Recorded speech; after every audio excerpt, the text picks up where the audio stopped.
Welcome you here at the final debate of Bratislava Schools Debating Competition.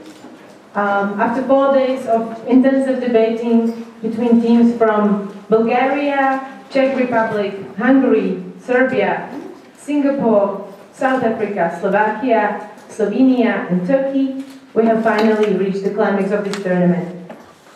Each team had to go through 6 preliminary rounds where they had to successfully defend or oppose intervention to Syria, morality of high wages of sportsmen, accessibility of contraception, and finally, freedom on the internet.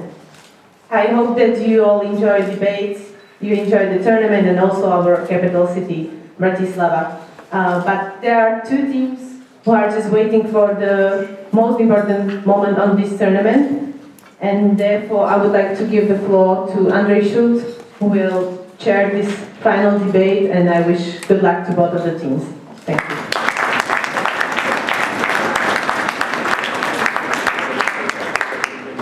Thank you. Good morning. The 2 teams that will be debating in this final round are Debate Institute South Africa, who will be proposing, and the Anglo-Chinese Junior College from Singapore, who will be opposing the motion. Speaking on behalf of DISA, Avthar Sewrathan as first speaker, Rob Grant as second speaker and also giving the reply, and Josh Broomberg as third speaker. Please welcome them.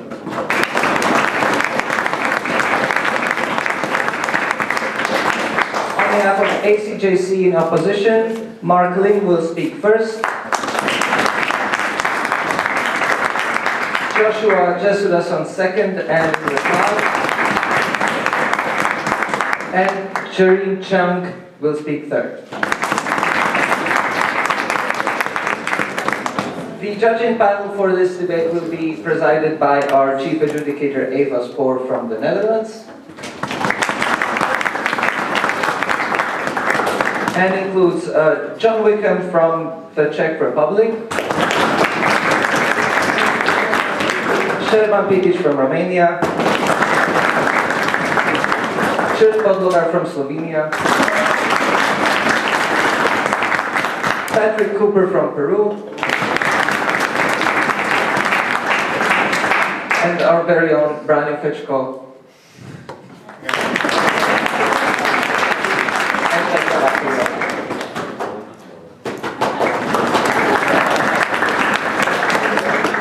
Veronica, sitting in the center, will be keeping time. At the end of the first minute of the substantive speeches, she will make a knock which will sound like this. Then at the beginning of the last minute of the substantive speeches, she will make that knock again like this. Between these 2 time signals, the members of the opposite team may offer points of information to the speaker, and at the discretion of the speaker whether or not these are accepted. At the end of the 8th minute of the substantive speeches, she will make a double knock like this, after which we really encourage the speakers to stop speaking, and after 8 minutes and 15 seconds of the substantive speeches, she will make a triple knock like this, after which they really should finish. Reply speeches, of course, are 4 minutes in length, and no points of information are in order during these speeches. The motion for this debate is: this House believes that violations of copyright law are permissible when free internet is at stake. And now I would like to welcome the first speaker of proposition, Avthar Sewrathan.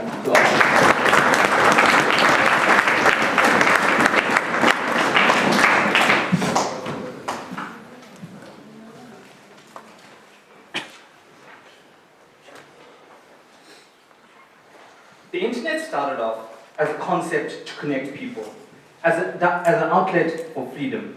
But lately, we've seen conflict between that freedom and the desire to protect.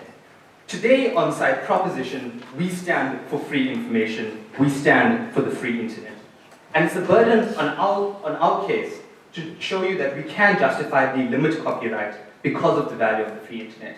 And the way we'll be pushing our case today in this debate is that I'm going to look at the value of the free internet, and then secondly, the just limitation of copyright. Rob, my second speaker, is going to take a look at why copyright doesn't protect the people it's designed to protect. So in terms of a definition for this debate, Free internet is the ability to download, access, use and share information and files on the internet. We're not talking about volatile information like government secrets, like WikiLeaks. This is not a debate about that.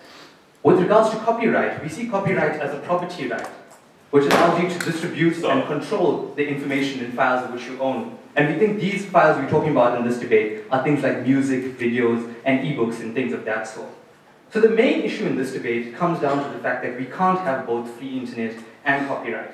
And this is because it's very hard to protect intellectual property. It's almost impossible on an individual basis because of the peer-to-peer interaction on the internet. And therefore, to uphold copyright, we have to limit free internet. And the way in which we do this is that we shut down sites like Pirate Bay, like LimeWire, file sharing sites. But what effect does this have on the free internet? We see that we lose those sites and we lose that access to information. And then secondly, it creates mechanisms which do more damage. So therefore, when we protect the free internet, we inherently have to value copyright. And that's when we see free internet is at stake. So moving on to this first idea of the value of the free internet. And the conclusion to this point is that free internet is beneficial to the users and to society. And when we uphold copyright, we lose these benefits. There's two benefits that I'm going to look at. Firstly, information. We look at the volume of information on the internet. We think that more is better, and we definitely see that on the internet. And secondly, the range of information. We think we have opposing opinions on the internet because of the unregulated nature on there. And secondly, we have creative opinions because of the freedom that you can do what you want on there. Secondly, the second benefit is cooperation. And we think that this allows people to work together to form a global community. We've seen this in things like crowdsourcing, where people are willing to put time and effort into developing products like Linux, like Wikipedia. So why do we lose these benefits when we uphold copyright? Firstly is that we shut down the majority of sites which we derive these benefits from, these file sharing sites. And secondly, we give the government a tool to arbitrarily clamp down on these sites because of the guilty until proven innocent policy of the government that we've seen with policies like SOPA, like PIPA. So moving on, what does that mean for today's debate? And I'm going to look at three things. Firstly, why copyright isn't a principle. Secondly, why even if it was a principle, why we're not actually violating it. And then lastly, even if both of those points stand, why we win the way up between copyright and the free internet. So looking at this first idea of copyright as a principle, and the conclusion is that rights aren't absolute, and this is one of the situations in which we can limit it. And the relevance to this is that if we can show you this, then we can justifiably limit copyright. And the premise is based on is that rights are never absolute. There's situations where we can, and we already do limit it. We look at property rights, where we limit what a property owner can do with their property. And we do this in two cases. Firstly, where there's harms, in the situation where we don't allow you to put mine in your backyard, we see that that's relevant there. But the second situation is where there's benefits, where we have things like you're not allowed to alter historical buildings which you've legitimately acquired because of the historical benefit that we derive from these things. So how does copyright apply to this type of thing?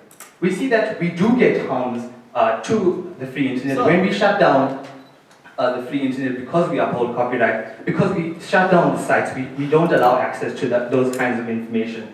And then secondly, we get benefits when we don't uphold copyright. We get that free flow of information, we get the value of the information, and we get the cooperation that I've spoken about in the previous point.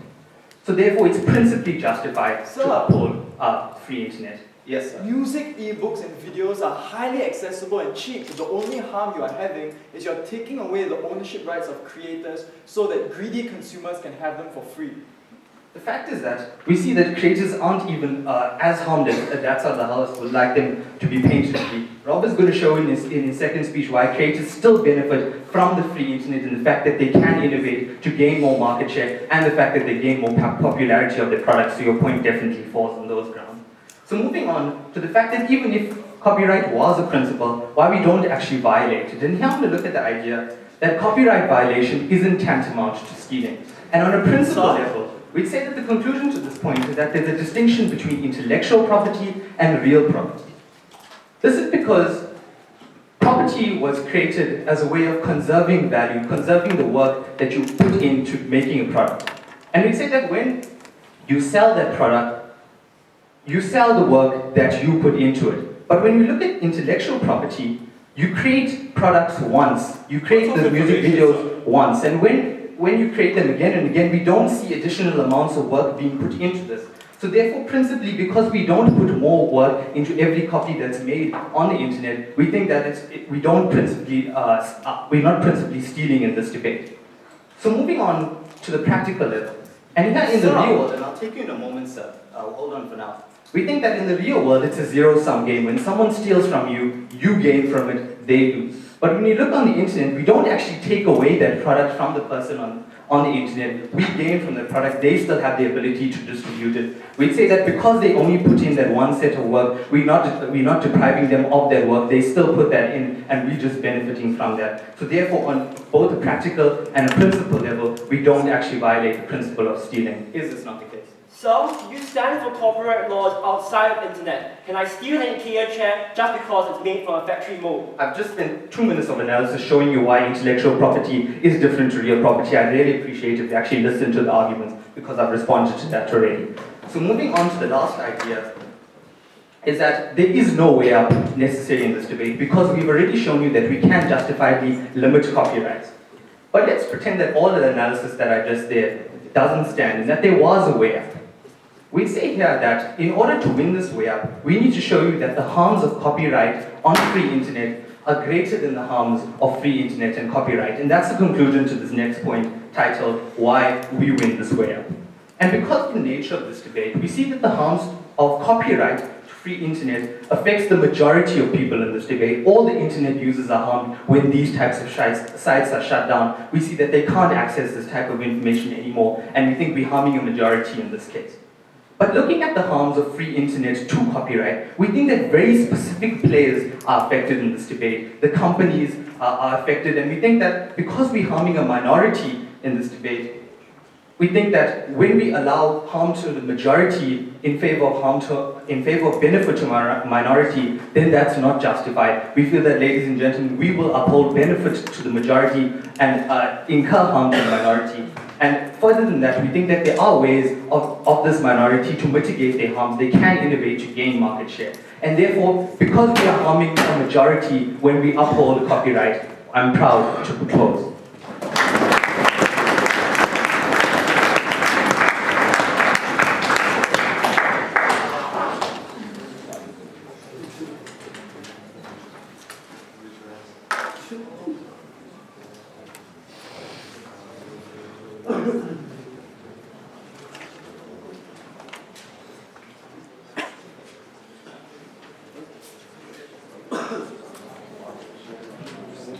Thank you for that speech. Before we go on, can I just remind everyone in the room that ringtones of cell phones need to be turned off, just as anything that might disturb the debate in a similar way.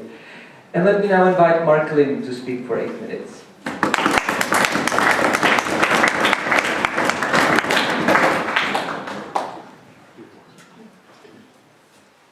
The yardstick for today's debate is which side best protects the ideals of individual expression and innovation. And we'll be proving one simple baseline today, that the only free internet that can exist in this world is a responsible one. And we'll be proving 3 lines of substantive argument to the House. I will be showing you how we protect the virtues of individual expression and how we protect the profit incentive to innovate. My second speaker, Joshua, will then prove to you how we uphold justice online. Today we stand for policy that's simple. Our policy is similar to the anti-counterfeiting trade agreement signed by 31 countries to date. It stands for tougher measures against online piracy of intellectual property through more coercive measures. These regulations include first seeking cooperation from copyright owners and violators to comply with standards outlined by legal procedures such as the DMCA, and if compliance is not met, we stand for harsher measures such as restricting access to offending sites or aggressive litigation to shut down these websites and penalize perpetrators. But before I move on to my points of substantive, I'm going to ask 3 simple questions of rebuttal. Is their policy feasible? Is copyright a right? And is it theft to commit copyright violations? But first on their policy, and this was really scanty because they hardly gave us a policy. In their world, they simply stood for anything. Anything you download on the internet, anything you upload on the internet is perfectly fine in their case. And then we provide them on consistency. We said, how is it fair that you allow greedy consumers to rip off the profits of these owners, of these producers? What exactly is the harms that they are talking about? They simply said, my later speaker will talk about it. They never really answered to us what exactly is the harms they're trying to prevent. No, thank you, sir. No, thank you, sir.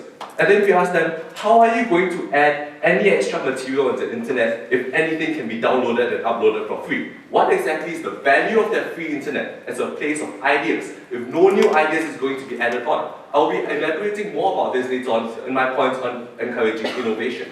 But then after that, they brought up the weird question on whether copyright is really a right. And this is when they said that rights are always restricted when harm is present. What exactly is the harm? They never told us about the inherent value of the free internet. They never showed us why. An individual stealing movies from Hollywood, or an individual stealing songs from a rightful owner inherently harms the free internet. Or in their case, if that is what the free internet is about, why is this mode of theft really so important in their world? Why is it something they're willing to protect to such high values? And why is it that in this case, they're willing to rob away a right because of some nebulous harms? And then finally, the third question I'm going to ask is it really theft? And this is when they gave us really odd analysis. They said just because creating additional copies of this particular product doesn't cause additional cost, therefore it is not theft when you steal it. We asked them, really? When Jereme asked them about the IKEA example, what he meant was that factories produce additional copies of chairs and tables for a very cheap cost. Almost negligible when they produce it at such massive scales. But even then, stealing an IKEA table or chair is still theft because it doesn't matter how much it costs to produce additional copies. The fact that you're taking something that doesn't belong to you, the fact that you're taking something that rightfully, legally belongs to someone else, that is theft. They are encouraging fraud, they're encouraging theft. But I'm going to be transiting on to my first point of substantive on protecting the virtues of intellectual property. And the thesis is that copyright laws are principally fundamental to safeguarding individual expression. And let's look at the value of individual expression.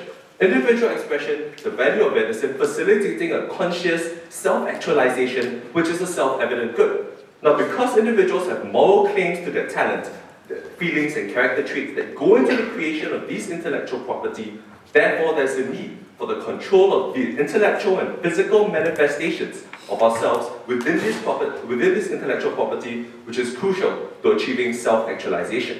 But how does copyright protections ensure this? Copyright protections ensure that there's proper accreditation for created works. It recognizes, I'll take you in a minute, sir, the undisputed owner by prosecuting theft of those who steal from it. Therefore, it ensures that individuals are duly recognized. Now, I'll show you an example to illustrate this after I take this P1. So we see a website like YouTube which supports individual expression with absolutely no copyright. That is one of the biggest sites in the world, and that upholds the point you're making, sir.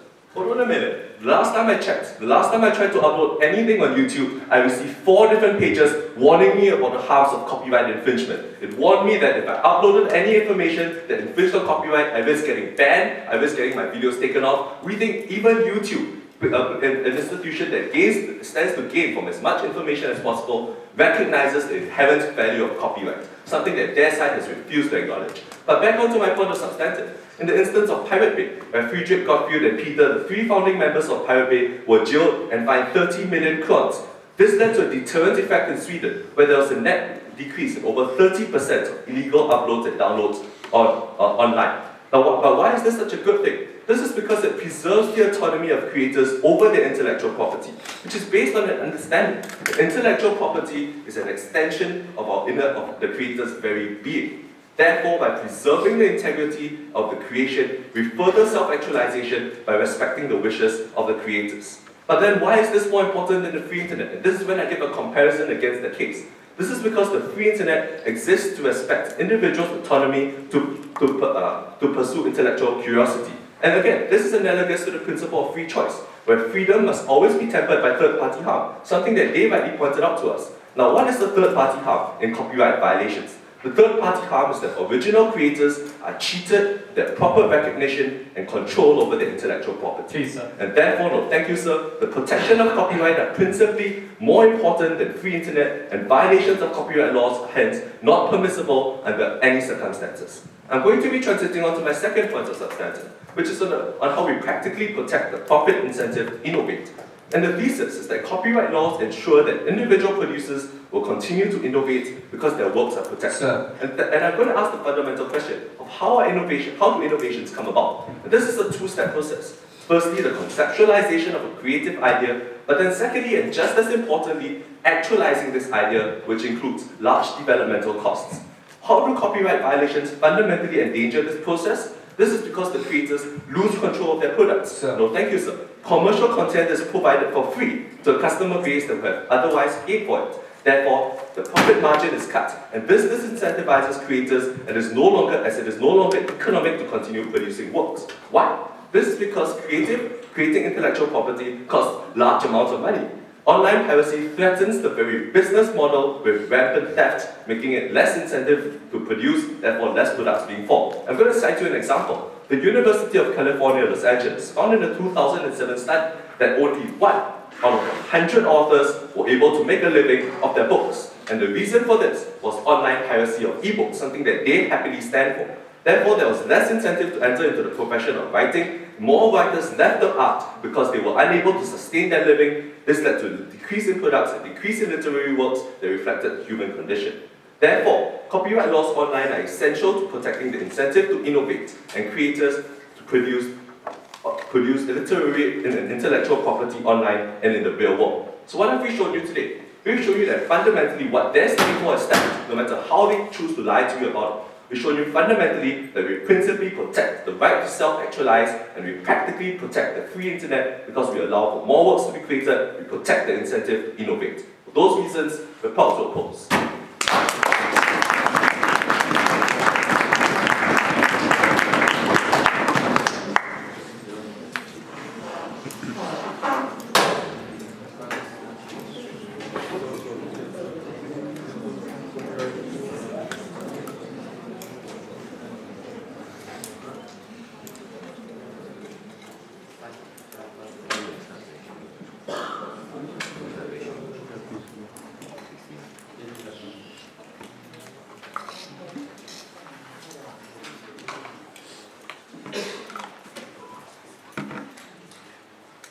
Thank you for that speech, and I now invite Rob Grant to continue the debate.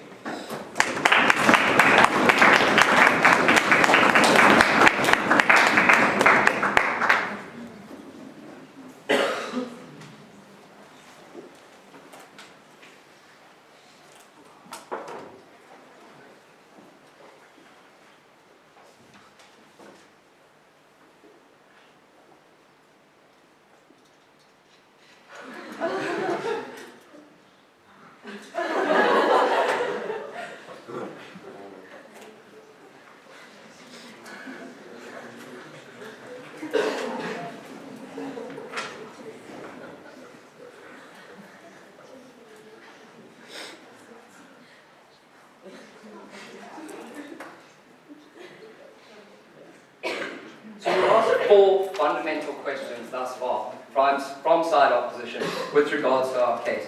And the first question they asked us was, what is the value of free internet? And they told us if we can't prove that to you, then we can't win the debate, because that's what we're fundamentally hinged upon. We don't think that's entirely true, but let's show you why free internet is particularly important. And we told you in our setup why, if you want to shut down file sharing, if you want to be effective in upholding copyrights, you have to shut down every single mechanism on the internet which facilitates that. That's the only way in which you can be effective in actually achieving what they want. And what does that mean? That means huge chunks of the internet and huge chunks of the value of the internet that we told you about. Sharing information, cooperating with other people, being creative and working with other people. That's what the value of the internet is. We gave a very explicit analysis as to why that is, and we haven't heard a response to that. They've simply told us what's the value of the free internet and simply asserted that there isn't one. And so what we think is that on that fundamental level, that's been more of a question rather than real rebuttal, and we think that that still stands on our side of the house. But then secondly, let's look at the question of stealing. And they told us that what you're basically doing is stealing. And they tried to have a very sort of naive, very archaic sort of approach to what exactly stealing is. And they told us, based on a practical example of our plastic chairs and whatnot, that we're stealing basically. If you take something from someone else that doesn't belong to you, that's stealing. And what the Avthar actually did was he drew a very specific distinction between property rights that are physical property and intellectual property. And he told you how that's different on the internet. He told you about how once you create a product once on the and put it on the internet, you don't suffer every time other people take it because you don't have to recreate it over and over again. That's the fundamental difference between this and physical. Points of information. No, thank you, sir.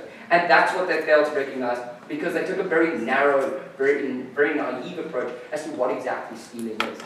But then the third question I asked is there actually they told us then about the inherent value of copyright. And there are 3 levels to this. One, they just told us you can't express yourself if there is no copyright. And we just think that's rubbish. Frankly, from our side, we think there are hundreds of sites available on the internet where you can express yourself without violating copyright. YouTube is one. Another example is just the fact that people put stuff on the internet without trying to copyright it. And we think that that shows you that people can express themselves without demanding copyright. But then he told us about protecting individuals. I'm going to be dealing with that very strongly in my positive manner, so I'll flag you when I get there, and I'll take you in a second, sir. But then, lastly, they told us that people just want to copyright inherently. That's important to them. And we just say that's a pack of lies, right? We see people actually create stuff for the sake of just having stuff on the internet, because that's what the internet does. It breeds this idea of people want to work together. We see Linux, we see Wikipedia, where thousands and thousands of people contribute to an online community that they think is valuable. Yes, sir. In the real world, when a single factory violates copyright, we don't shut down the entire country. Obviously, we don't have to shut down Also, the you're entire just not country. understanding what we're saying from the idea of internet and why the internet is different to the real world. We've given you lots of analysis as to why that is, why file sharing mechanisms would have to shut down entire mechanisms across the board. You really need to respond to that at this stage. But then lastly, they told us that there's no incentive to innovate. We've got 3 responses to this. If there's no incentive, why do we still have such good stuff on the internet? We still have high quality products. And we just think in the real world, that idea that there's no incentive whatsoever is frankly a ridiculous one. Secondly, we think that there are still incentives for 3 reasons. One, we think you still can make some money from people who buy legitimately. We still think that iTunes makes a huge amount of money every year. Secondly, we think that there's an artistic incentive to innovate. People who just want to put their stuff on the internet because that's what they like.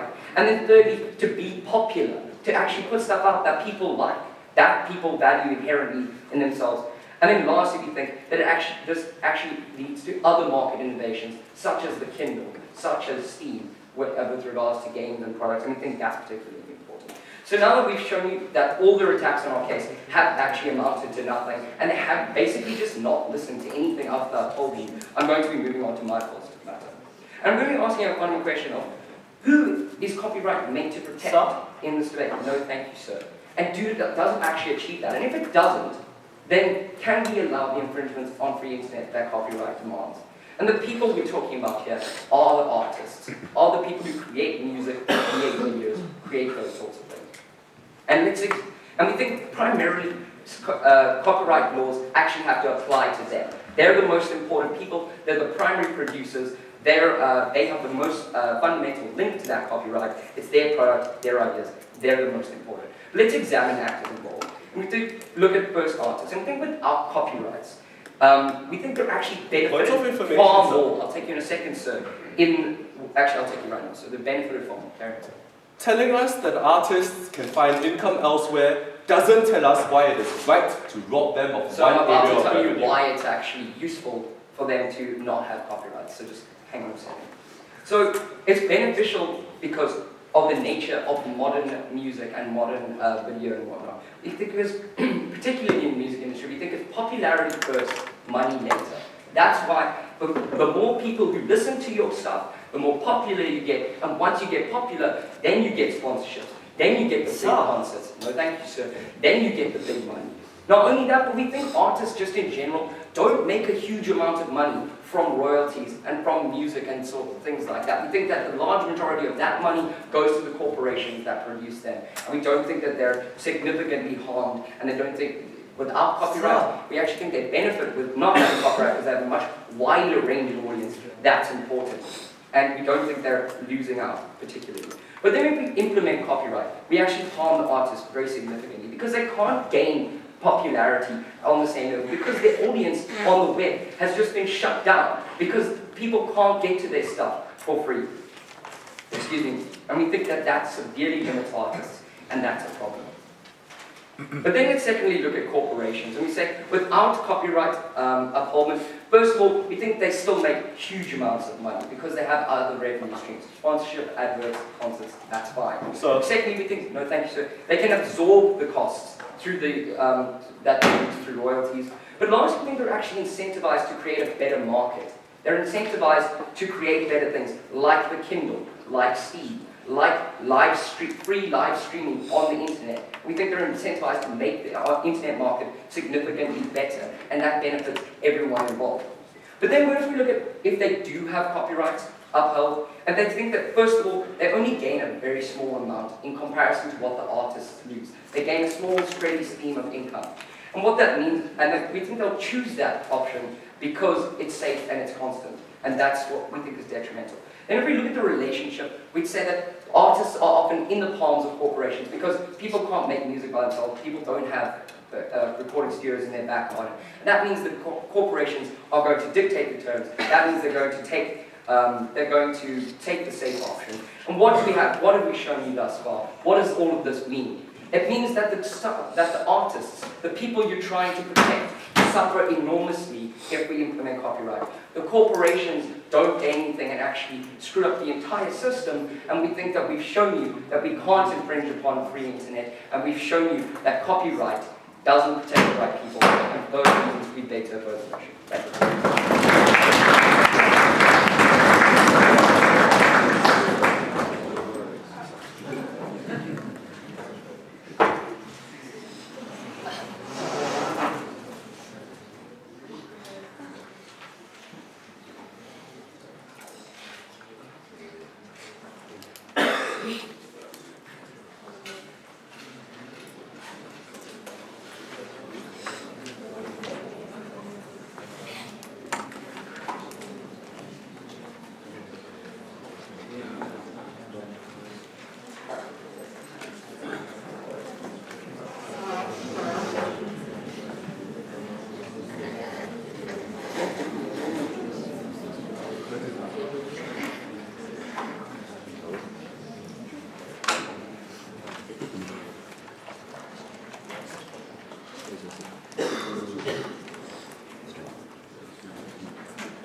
Thank you, and I now invite Joshua Jesudason to speak.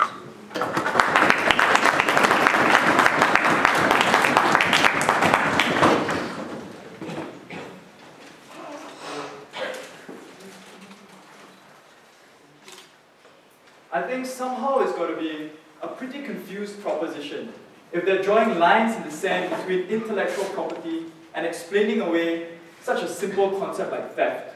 And I'm going to tell you on 3 reasons why their case is fundamentally flawed. Firstly, on innovation. Secondly, on the value of free internet. And lastly, on the nature of copyrights. So let me first start with innovation, since that was the bulk of their second speaker's speech.